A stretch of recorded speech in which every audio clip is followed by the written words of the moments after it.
ایک شہزادی کا سچا واقعہ۔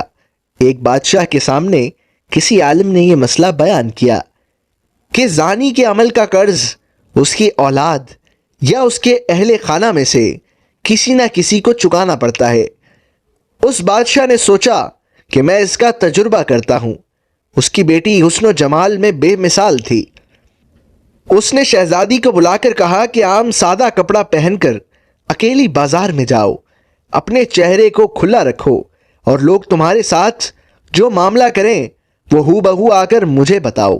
شہزادی نے بازار کا چکر لگایا، مگر جو غیر محرم شخص اس کی طرف دیکھتا وہ شرم و حیا سے نگاہیں جھکا لیتا۔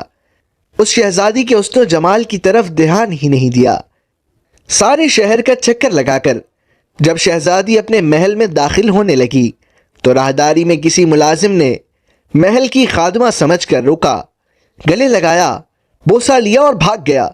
شہزادی نے بادشاہ کو سارا قصہ سنایا تو بادشاہ رو پڑا اور کہنے لگا، میں نے ساری زندگی غیر محرم سے اپنی نگاہوں کی حفاظت کی ہے، البتہ ایک مرتبہ میں غلطی کر بیٹھا اور ایک غیر محرم لڑکی کو گلے لگا کر اس کا بوسہ لیا تھا۔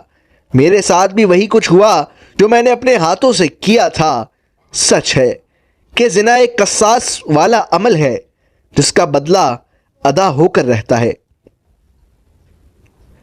ہمیں اس واقعے سے عبرت حاصل کرنا چاہیے۔ ایسا نہ ہو کہ ہماری کوتاہی کا بدلہ ہماری اولادیں چکاتی پھریں۔ جو شخص چاہتا ہے کہ اس کے گھر کی عورتیں پاک دامن بن کر رہیں، اسے چاہیے کہ وہ غیر محرم عورتوں سے بے طمع ہو جائے۔ اسی طرح جو عورتیں چاہتی ہیں کہ ہمارے خاوند نیکوکاری کی زندگی گزاریں، بے حیائی والے کاموں کو چھوڑ دیں، انہیں چاہیے کہ وہ غیر محرم مردوں کی طرف نظر اٹھانا بھی چھوڑ دیں تاکہ پاک دامنی کا بدلہ پاک دامنی کی صورت میں مل جائے۔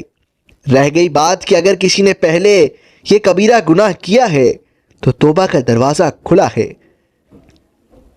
سچی توبہ کے ذریعے اپنے رب کو منائیں تاکہ دنیا میں قصاص سے بچ جائیں اور آخرت میں ذلت و رسوائی سے چھٹکارا پائیں۔